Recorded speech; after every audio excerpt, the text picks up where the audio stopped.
This is Gaza, a land once full of life now speaks with silence, fear, and sirens. On the other hand, Israel always daily braces for rockets, fear, and retaliation. Is this war about land, about religion, survival, or something even deeper? The Israel Gaza conflict has once again erupted, and this time people are seemed more concerned about it. And the reason behind it is number 1 point, severe humanitarian crisis. Gaza is facing a man-made famine. Over half the population lacks food, clear water, and proper medical aid. Children are dying from hunger and malnutrition. Second, massive civilian deaths. Thousands of innocent people, especially women and children, have been killed. Many are trapped, unable to escape the violence. Third, world is watching more closely. Social media and news about this conflict shows real-time videos of suffering, bombing, and destruction, and people feel more emotionally connected to it. And even seeing it more lively, they feel little worried and tense. Fourth, international protests and pressures. Huge marches in many countries demanding a ceasefire and justice for Gaza. Governments, celebrities, and human rights groups are raising their voice. Fifth, fear of a larger war. The violence risks spreading across the Middle East, dragging in Iran, Lebanon, and others. Some fear it could lead to a regional or global war if not stopped. Sixth, moral and ethical outrage.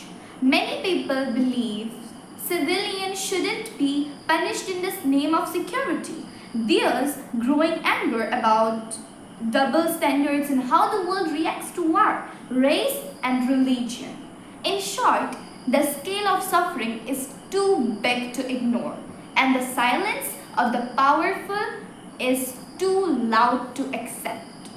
The conflict has escalated into one of the most devastating humanitarian disasters of our time.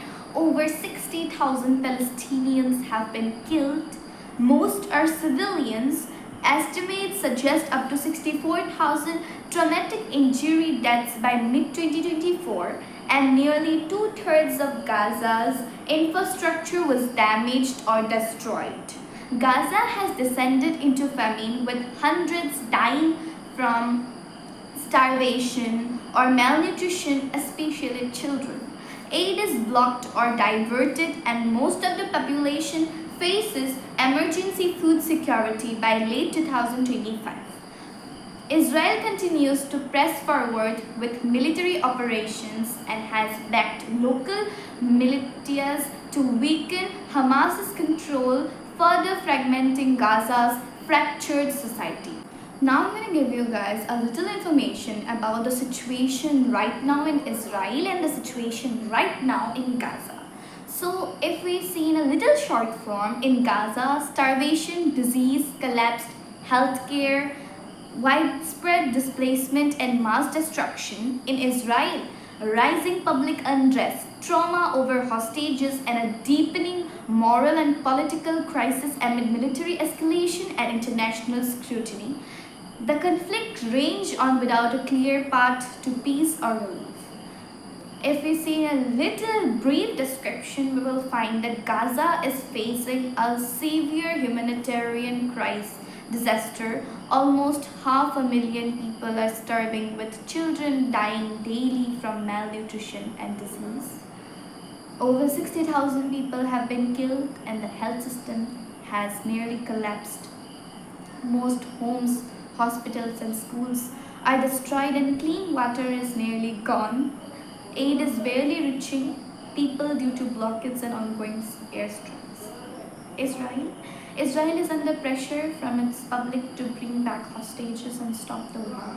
People are protesting in Tel Aviv and Jerusalem. The government demands the release of hostages from Hamas, while Hamas has offered access to them only if Israel halts airstrikes and opens aid routes. The situation remains tense with no peace in sight. So, in knowing these points, we can directly point out that the conflict between Gaza and Israel is rooted in decades of history, displacement, and deep mistrust. Both sides have their reasons. This isn't about right or wrong, but about different perspectives and deep-rooted pain. In this war, no one truly wins, only humanity loses. Let us not take sides in blood, but stand for peace, compassion, and dignity for all. Because every life, Israeli or Palestinian, matters. May the cries from both sides no longer echo in ruins, but rise as a call for peace. This isn't just a regional conflict, it's a human tragedy, and only unity, empathy, and justice can end it. The world watches, but silence is not peace. Educate, speak up, donate, and stay aware, because awareness is the first step to change. May bombs fall silent and hope rise loud. Let the ground grow flowers, not graves. Let peace be not just a dream, but a shared reality. See you in the next video. Till then, take care. Bye bye.